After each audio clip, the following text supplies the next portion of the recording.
Hi, you're listening to Boggy Talk, Faith Conversations in the Mud, a resource of Church on Bayshore. Hey, welcome to Boggy Talk. Thanks for tuning in. Hope you're doing well. But the question of the moment is, James Ross, how you doing? I'm great. I am great. That was Tony the Tiger. I'm great. Are you man, great? I forgot all about Tony the Tiger. I literally show him what you can do. forgot he existed until you just the taste said Tony of the Tiger. Kellogg's Frosted Isn't that Flakes. weird that like at our age things just fall out of our And memory? you're like, I never would have thought about it again, but you said this. Have you ever seen the movie Inside Out? Yes. To me, by the way, the best Pixar movie. It is a ever great made. movie. Yeah, It made me cry. It is. the other- It gets you in the heart. It That's does. right. It does. But It's because it's in about there, emotions. there's I forget what they call it, but it's basically like where memories like are gone. Yeah. You know. Yeah, I can't remember. a lot in there. I can't remember. We can't remember that either, But I do remember at that our I've seen age, this movie. Things just change. I was Yeah. just telling you a minute ago, I've lost some weight, this year, but it's about 10 pounds, and all of it is from my elbows and my 'Cause knees. Like welcome to your and my 40s. face. Yeah, Like, I welcome- needed to go like midsection, and it's elbows and it knees. just stays there. Yeah, I remember somebody telling me about a guy, he was in his 40s at the point, we were in our 20s. He was like, he has old man elbows. And I was like, I didn't know what that was. And now I'm looking at these bad you boys. like for But me. they can hurt Oh people. yeah, that's right. I noticed on older That's why men, they're good at basketball. It happens right here. Like I'm pointing to like my ears where you Oh, start to see all yeah, the I see folds it. and I wrinkles. see You it. you see it on I me? see Thanks it, a lot. yeah. I'm like, no, you don't. No, I'm It's like like squishing my your face. ears are trying to fall off. They or really something. are, Yeah, and yeah. thankfully, I have really big ears, and they're only going to get bigger because that's what happens. Your nose ears and your get bigger? Your ears Your and your nose nose gets just bigger? get bigger. Oh, Which we're we're in deep doomed. trouble. We're in You deep don't trouble. have big ears though. I do. I have big I ears, have. and they're just going to My get bigger. eyes are all like the better to eventually, hear you eventually with. my eyelids or whatever this is, brow is just I'm not gonna be able to see.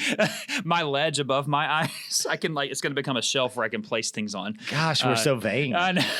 We've We're just so aired falsely we've humble. just aired all of our All the physical things we look in the mirror and insecurities. think about. Listen, every guy does that. So guys pretend that they don't do that, but guys do that. We do, So yeah. That's right. Are you doing any like anti-aging stuff, Justin? no, not? I'm just exercising. Like, and then I put lotion on at night, but it's not like special. It's just trying to stay moisturized. Well, that's good. Yeah, maybe my ashy elbows would look better if I put lotion. Christy Listen. bought me a bunch of anti-wrinkle stuff when I turned 40. Yeah. And I have used it about once a month. There so you go. I don't think that That's not that achieves you- its designed that- purposes. No. And That's I right. love the sun, but then every year I look 7 years older after summer's over. Yeah, from the I, wrinkles. you know what? We here in the Panhandle, like we live in we especially, we just live in the sun, so we're gonna look old. We're just, You should get a bumper sticker that says "We live in the sun." we live in the sun. S-O-N. S-O-N. Yes, that's right. Come man, on, that's bring good. it. That was terrible if you saw I did that a on fist YouTube. bump because I was like, my hand, an awkward angle to. Yeah, it's our old man elbows. That's we can't. right. All right. All right. So, Speaking of friendship. Speaking of friendship, all right. Today we're talking about friends forever. Did we do that and- song on Sunday? No, but recently we did sing that song in a memorial service. For, that's right. Yep. So Philippians Thanks for chapter saving 2. me from making a joke about it. There you go. That's right. That's my job. So Philippians chapter 2, following up from this past Sunday about friendship, we looked at this passage in chapter 2, but verses 25 through the end. One of your favorite Bible about characters. Epaphroditus, everyone's favorite. There's lots of How many Reformed people named their kid that? probably good. I was just about to say, like, that is a Bible name that people don't name their They children usually after. go Old Testament, don't they? Yeah, they're just a little more pronounceable. Yeah. The Hebrew names a little Yeah. more translated into English better You than go the Odite for sure. That would be a terrible. That'd be Okay. terrible. So Paul's writing. He says, "I thought Rod. There's Rod in there. Rod. Yeah. Yeah. Maybe that Epaphroditus is Rod short for Epaphroditus. Yeah. Rod. I don't know. Anyway, keep going. So, My bad. Paul writes, I thought it necessary to send to you Epaphroditus, my brother and fellow worker and fellow soldier, and your messenger and minister to my need. For he has been longing for you all and has been distressed because you heard that he was ill. Indeed, he was ill, near to death. But God had mercy on him, and not only on him, but on me also, lest I should have sorrow upon sorrow. I am more eager to send him, therefore, that you may rejoice at seeing him again, and that I may be less anxious. So receive him in the Lord with all joy and honor such men, for he nearly died for the work of Christ, risking his life to complete what was lacking in your service to me. So way to go, Epaphroditus. You are the man, Epaphroditus. So pretty impressive little. I mean, bio I feel there. like Well, I think that Paul is not known for mincing words. True. And so if Paul is writing that much about somebody positively, they must be great, or must have really been used by God. So, and this Both past Sunday, you talked about that, and really that the friendship that they have, and Paul sending him, and what we should do for our most meaningful friends. And you said three points, like a good Baptist preacher. Well, I had like points before that, so that's right. That's me. I'm like, I have 2 3-point sermons in one sermon. So sorry, guys. We're going to talk Pray about for these. Justin. How do we, one, honor them, imitate them, and send them? So let's talk about these. Yeah, because I didn't have the time to, fully flesh that out. So can we first start? And I think I hit on this briefly, but like honor culture, like can be negative, right? Yeah, like absolutely. I'm honoring you, so I get something. I want to be associated with you, so I'm honoring you. Yeah, it's like people, like pastors. like pastors do this on Twitter a lot, or on Facebook. They'll like shout out to my boy so and so. I'm like, you like met one time at a conference, but you're like just retweeting because you want to be associated with. So them. when you fake guest, honor, when you're a guest preacher like at a church, or they should in some way try to like be like something about me, like just being real, like because I'm the pastor. But I shouldn't like be asking you guys to do that. You know what I'm saying? Like, and I do feel like today, like you might go to a church and be like, hey, make sure you honor our pastor. Like make sure, and it's like, it should just be happening because people love Jesus. Like I should be honoring our staff, but our staff shouldn't be like, hey, you haven't mentioned us. You know what I mean? Like, it's just weird. It should just be a natural rhythm. Yeah. Like I think the more you are in a position of leadership, the more important it is for you to honor others, because as a position, give honor where honor's due. That's what the Bible says, man. Yeah, it's true. It's like it's a command. But I think the more you rise in leadership, or the more responsibility you have, the more credit people will give you. True. For things that you didn't really necessarily do, but people you are overseeing, or maybe you spoke into it. So it's just important that we give honor to those we're responsible for, but for also those who have poured into us, I think is a great way to say that. So give honor, because no one gets to where they are without others. So, in the case of Epaphroditus, he's not probably a pastor, he's not an ordained man. Just a brother and fellow worker. Just a brother and fellow worker. And so as he goes back to the Philippian church, I think Paul's trying to say, like, this dude really risked his life for you, for the gospel. Like, he deserves honor. Paul's writing that. And I think when we begin to really be those kind of people who see that, it does something in us where we're able to see the work of God. I think we tend in our culture to be very individualistic. And, I've shared before, like when I came to this church, so hear me out here. Probably every week I would be in tears because of the encouragement that I was receiving from members of this church about preaching, etc. Coming from the previous church I was at, which was a great church, but it was full of young people. And coming here, you had just a lot more secure, older people who had gotten to the point of maturity that they feel like we need to honor when we need to honor people. And I was like, truly in my previous church, like, not that I doubted myself, but I'm like, I didn't really hear that ever. Right? Like, am I doing? Yeah. And again, it was because people. And some of those people now like have matured, and they even some of them have reached out to me to tell me thank you. And like I would just say maybe I didn't do that either the way I should there, And I just think there's something about maturing in the faith and seeing God work in other people that it makes you want to honor others. Did I make sense in all that? It made sense. Yeah, absolutely. It's part of maturing, is that you realize like we just like the Bible says, you show honor where honor's due, and I think giving credit.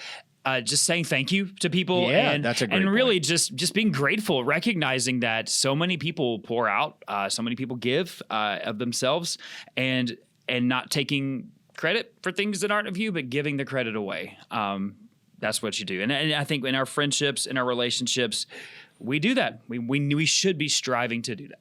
So second point, It teaches people stuff. it does. Yeah. Imitate. So Ooh. imitating people. Yeah. I would say you will become like the people you're around, like for better or for worse. So He who walks with the wise grows wise, but a companion of fools suffers harm. Proverbs 13:20. you say the scripture, and I just say like the Justin Message remix. That's happened twice in this. That's right. Yeah. You know, take these principles and apply, but like you will become like the people you're around for your ruin or for your good. So with those who are like pouring out, like we should say, hey, I want to be more like them. And so Yeah. I think if you think of your closest friends, the people you're closest to, you've probably become a little bit more like each other in some ways. Now, you're probably also pretty different in some ways. Some of you look like your dogs.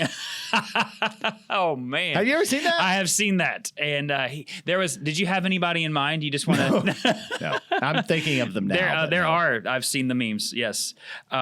So I think, imitate them. Just like, what is about them that... You don't look like that I do- Ozzy at all. No, he's got very dark curly hair, and I don't. So, I think what is it about them that that causes me to show them honor? I should imitate that. Like I should be more like that. No, I mean, absolutely. I think, again, it's not like, imitate one person, because Paul would say, imitate me as I imitate Christ, all kinds of stuff. If somebody's doing a lot of great stuff for Jesus, like it's not just honor them. It's like, and now do what they do. Yeah. Mm-hmm. I mean, again, uniquely you, but trying to replicate that. Yeah. And so I think collectively as a church, we try to do this. I think we certainly think the honor and imitate, like we can do better at this. But I think going back to the honor, it's like one of the, like as a pastor, like in your sermons or even in meetings of leaders, we will give honor to some of our church members who've done things because one, we should. Two, we also want people to imitate that of them, and so that's why we do it. It's not because we need to earn points as a leader with someone, but it really is to show honor and to say, hey, these are people who are worthy of imitation. The last point is send them. So that's the hardest one. This is the hardest because when we get good friends, we want to keep them to ourselves. Yeah. And it really is hard. And I think maybe in our context for ministry, having heavy military, influence here, not just active duty, but retired, who people have moved a lot. And so they're used to that mindset.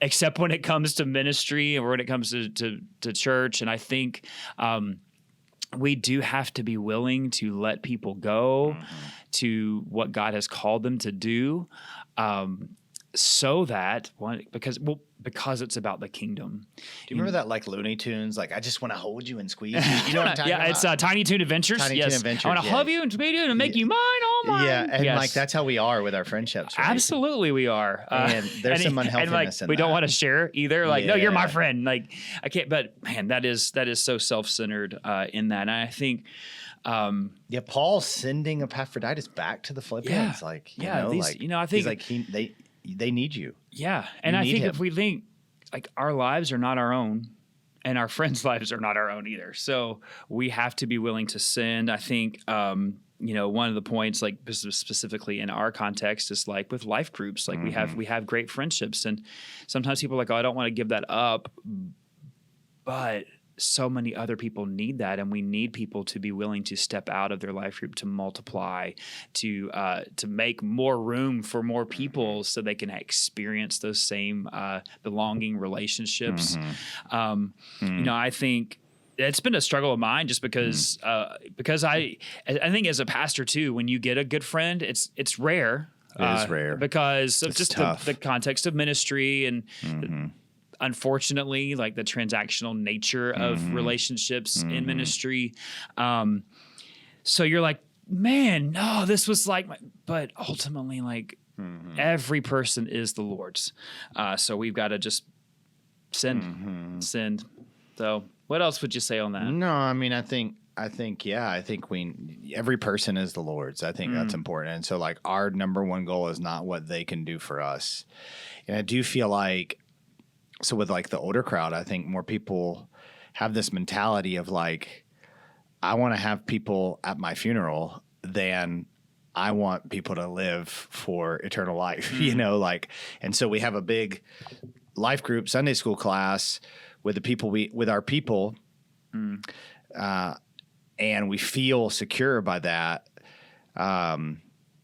When we're going to be together in heaven. And then young people are more interested. Ooh, let's preach. More people at how many they can get to their supper club than who's going to be invited to the marriage supper of the Lamb. Oh, you know what I mean? Yeah. And I mean, we just have to be willing to let go. Yeah, I know. And you've said this before, like if we're really that good of friends, if the friendship's really that deep, why can't we have different life groups and still stay in touch? Right? Yeah, and still hang out, absolutely. But it requires, it just requires intentionality at that point versus created space, Yeah. And so, well, speaking of honor in that regard, hey, we have a couple in our church who just stepped out of their longtime life group to help lead another group, and I think of Michael and Lyndon Hayes, and they love all the people in their previous life group, and their attitude literally was that there's a need, we can fill this need, and we'll still hang out with our friends, but there's a need, and so and that's a couple in their 70s saying that, who I think at that point, you're set, you got your people, and you're, and I just appreciate that about them. And I think reflecting on this point, we not just have to be willing to send, but we as friends, have to be willing to be sent as well. And specifically, I think back to our move to Niceville, not to recount the whole thing, but it was we didn't want to leave where we were because there were great things going on, and we had great friends. You know what was wild of my good friends whenever I was feeling led here, with one exception, they were yeah. They were even though I was they're going to be so upset with me, they were no, we see how God can use you there, and we have to absolutely. And it was I did have one friend who I think they just had an unhealthy relationship with us. They ended up cutting us off because we left, right? And now, looking back, I'm I get what their reaction was fleshly, not, right? Yeah. But now there were people who I think our relationship was more transactional, right? Who were just upset that I left. But some of those deep friendships, who it hurt them that we left, we still are friends. Yeah, exactly. It was the same. It was people were supportive. It hurt. But that's because it's and you think about relationships, and if you go back to the garden, before the fall, I mean, we're created as eternal people. So we're created for eternal relationships. That's right. Yeah. And when we have to say death or a move, we're not created for that, it's just that separation and severing in a relationship is not, that is part of the brokenness of, the world. And so that's why it stings. That's why it hurts. But ultimately our hope is that it will be restored because of what Christ has done. So it was the same. The Father sent the Son, bro, to make it all reconciled. So, all right. So be send, and be willing to be sent. And I think too, God was told us, and it's helped us understand in His Word, just because it's been great here doesn't mean I don't have great things ahead too. That's right. And so Amen. I think of what God's done and the friendships that we've maintained, and it does change things. You can't say, well, it does change things, but ultimately, I wonder if people thought on Sunday I was about to say I'm leaving. I'm not. People were by the way, if you feel led to leave right now, I'm going to cut you. I'm going to cut you. Listen, when it was my 5-year anniversary and you called me up, people literally were the way you said something, they were people came in we thought he was about to say. I was that's not our plan right now. Oops. So that's okay. Sorry, Justin. That's how the rumor will get started. I'm ending it now. So, all right, there we go. Honor, imitate, send. Friends are friends forever, if the Lord's the Lord of them. That's and a right. friend will That's not true. say never, because the welcome will not end. Though it's hard to let you go, in the Father's hands we know that a lifetime's not too long. A friend won't say never. To live. I'm going to unpack that one on another podcast. That is, yeah. Is that an independent fundamental I don't know. pastor's version of that? Okay. I don't know. It's the Michael W. Smith version. All right, so question. Here we go. Why don't we have mass baptism days? Sheesh. Oh, that is a popular trend in churches right now, and I shouldn't say it's maybe It is a trend. All right. I think it's not new, but it is a trend, especially, and this is my hot take, especially because of social media. And it looks great. So I do understand, like, there is an immediacy to, like, you are saved. Hey, if you just saved, let's do the baptism now. I understand that in principle. However, I think if you go back to the early church and how, like, they practice baptism, I think about, like, baptism in other countries right now where, like, and I think about the cost of baptism, and, like, in South Asia where we, like, that usually comes a little bit later in comparison. You're stepping away from the old life. I mean, early church Christians weren't baptized, like, through the catechism. Like, there was, let's make sure they're legit. Like, we don't want people just doing this because they think this is what's saving them. I think we don't do mass baptisms because we want to be sure that everyone who is being baptized confesses Jesus Christ as Lord, as their Savior, and that we've had a conversation with them to make sure there is clarity about what they're doing. What we don't want to do, though it would make us look cool, and I'm not saying that every church that does mass baptisms has these motives, but what we don't want to do is do something that just makes us look cool, because, man, we had 50 half those people have been baptized their second or third time. Like, we're not doing that.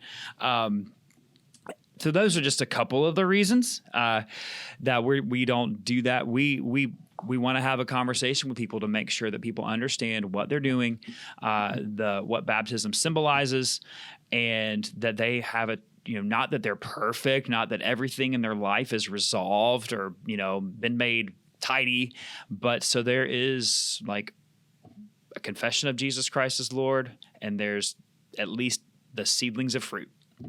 What else would you add to that? Yeah, you said a good bit there. That's your way of saying you talked a lot. No. I mean, I don't kidding. know how much I have to add.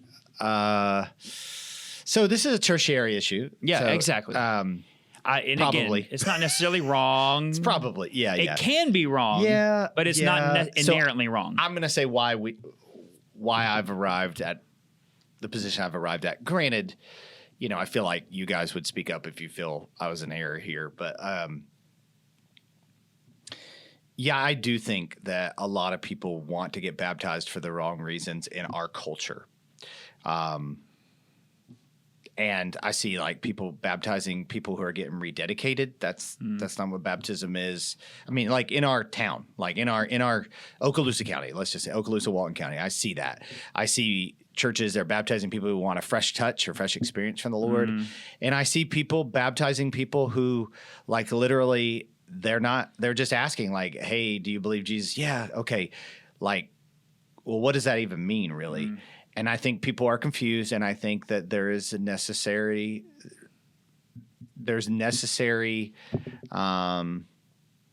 caution to say, hey, we need to make sure people understand what they're doing. Yeah. I will say that we still end up baptizing people who I don't think understood what they were doing. But I feel a stewardship that I'm leading people astray by causing them to think that baptism saved them. Right. And, but I tell you what, people would super get excited here, and it would make us look good because we would baptize double what we baptize if we did this. Yeah, we would absolutely in our church. Yeah. And it would be hypey and all that.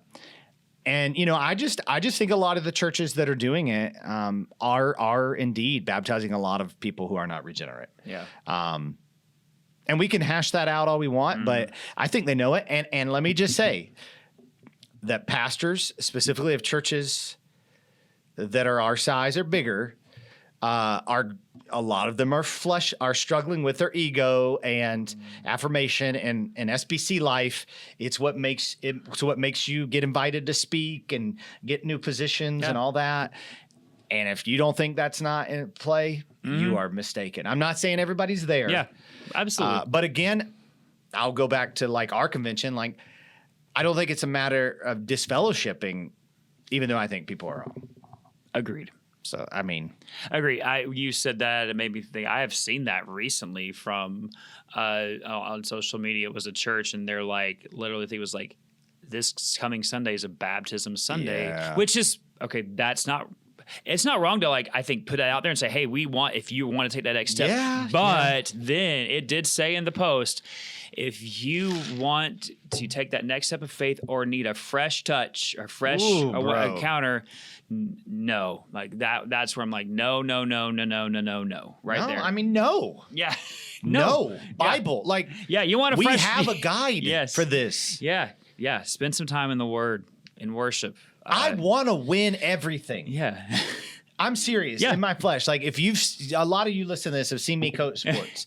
I want to win. You're a winner. This is not about me and my desire to be successful. It's about you got to steward people's souls. Steward the word. Right. The word. All right. Any other questions? I don't think we have any other questions today. So there you go. We're going to go into Mount Rushmore, and since we're talking about honor, we're going to 4 things about Church on Bayshore history, and just show honor to things that have happened. So we're just going to make this a collective, forehead. Like, I have my own 4. Oh well, I'll probably just be like, yeah, there you go. Okay, you are more well versed in the add. history. Well, I have the book. Yes, the church history book. Yeah. So anyway, so number 1 is I have to go with the dude in 1910. I was gonna, who came from Defuniak Springs, to plant a church in Boggy Bayou, which was a poor fishing village. Isn't it funny that it literally in that book says like the destitute village of Boggy? Yeah. Like and that was Defuniak Springs, who now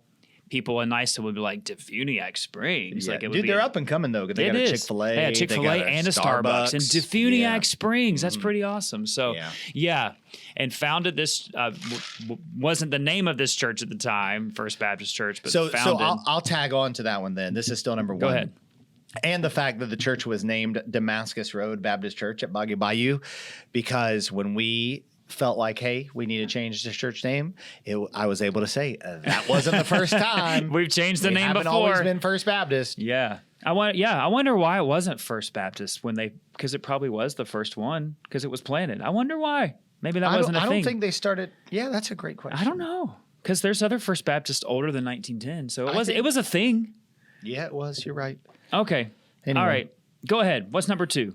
Oh, so I'm just going to be like, because they're probably going to be ones I would say. So I had 2. I was prepared for 2. So you go ahead. Oh, okay. Now I got thrown off. Hold on. I'm thinking 3.